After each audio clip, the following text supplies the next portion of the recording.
Salut chers amis en Jésus-Christ.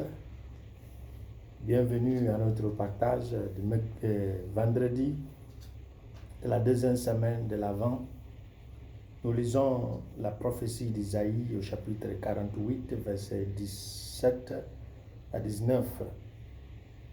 Psaume 1 et l'évangile selon saint Matthieu, chapitre 11, versets 16 à 19. Jésus déclarait aux foules: à qui vais-je comparer cette génération?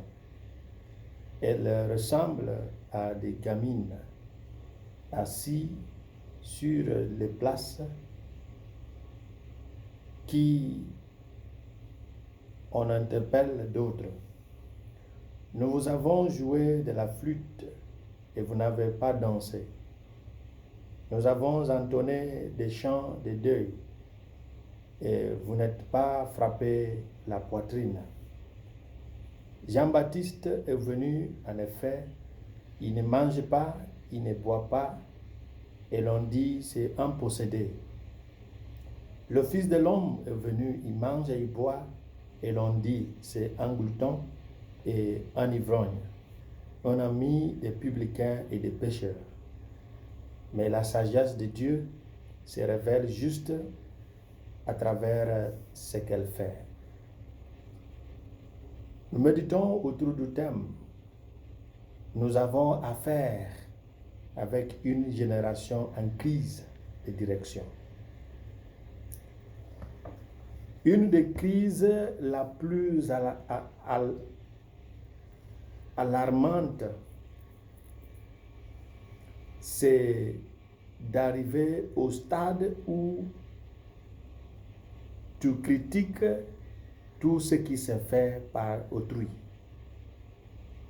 mais n'es pas capable toi-même de faire plus que le système ou la chose ou la personne critiquée. Face à cette façon de faire, nous pouvons dire qu'il s'agit d'une crise résultant d'une conscience scrupuleuse. Il n'écoute ni Jean-Baptiste ni Jésus, le Fils de l'homme. Comment décrire cette position? C'est signe d'une vie sans direction. Pour un peuple sans direction, tout ce qui vient d'autrui n'a pas sa raison d'être.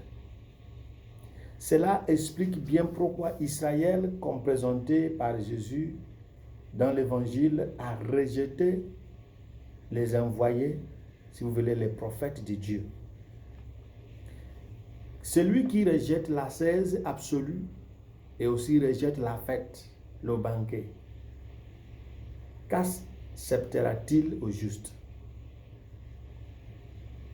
En montrant ce manque de direction dont il s'agit, Isaïe disait dans la première lecture d'aujourd'hui: je suis le Seigneur ton Dieu qui te donne un enseignement salutaire, qui te guide sur le chemin où tu marches.